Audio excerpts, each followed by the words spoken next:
J'ai grandi dans une petite ville qui s'appelle Besançon. Et en fait, mes parents étaient très sportifs et c'est vraiment ce qui a soudé la famille. On se retrouvait régulièrement autour d'activités sportives. J'ai fini par intégrer un club de football de village. Et puis finalement, je me rendais compte que j'aimais bien la compétition. Et j'ai fini par intégrer à 15 ans le centre de formation de l'Olympique lyonnais. J'étais très heureuse. Moi, ça me faisait rêver. Enfin, sur le papier, en tout cas, c'était très fort. Même si je jouais avec les meilleures joueuses finalement de France, il me manquait quelque chose le soir, quelque part un vide.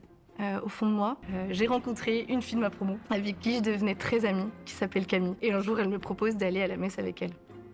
Et moi, je la regarde et je lui dis la messe, mais non merci, en plus c'est dimanche matin, je sortais le samedi soir. Et là, se retrouver à une messe, en fait, ça n'avait pas forcément d'intérêt. Cette première messe a fini par arriver parce que ça devenait une amie et je voulais partager quelque chose qui lui faisait plaisir. Et là, je ne comprends rien. Je vois les gens debout, assis, debout, personne fait la même chose. Et puis, à un moment dans la messe, je me dis, Zoé, il reste une demi-heure, donc soit tu continues à regarder les gens autour de toi, ou soit tu te laisses aller. Et en fait, t'arrêtes de réfléchir.